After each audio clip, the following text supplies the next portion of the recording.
ఏ గాలదేముందిరా, చీరలు వంచితే కథం ఓ పారి ఓ బిర్యానీ పొట్లం పంపితే ఆడికే తుర్తి పడతారు. ఇక రాత్రి 1000-500 ఇస్తే ఆడోళ్ళంతా సెట్ అయినట్టే. ఏమున్నా మొగోళ్ళనే చూసుకోవాలరా అంటుంటారు ఎలక్షన్ టైంలా. వెనకటి సందే అంతే కదా, మేమంటే ఓట్ల మిషన్ల లెక్క పార్టీలకు. మరి ఇట్లా ఎన్నెండ్లు మాకు రాజకీయం చేయరాదా? మాకు పదవిస్తే ఏలుబడి చేయలేమా?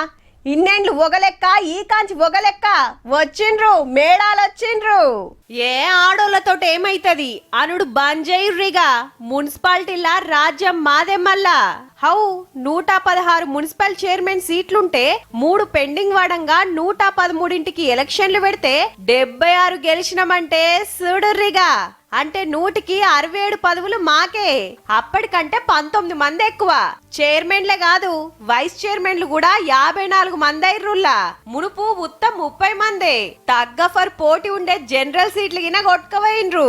అంతేకాదు 100కి 43 మంది 40 ఏండ్ల లోపున్నోళ్లే. స్పీకర్ ప్రసాద్ సారోల బిడ్డ అనన్య 25 ఏండ్లకే మున్సిపల్ చైర్మన్ అయింది.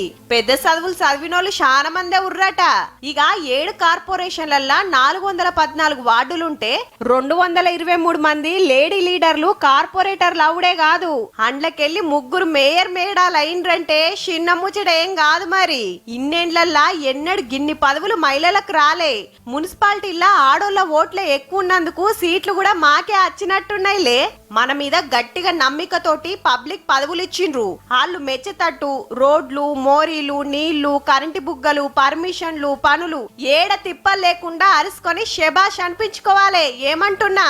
వాళ్ళని ముంగట పెట్టి వెనకాల మేం పెత్తనం చేస్తామని మీరు ఉరుకులాడకుర్రి సార్లు.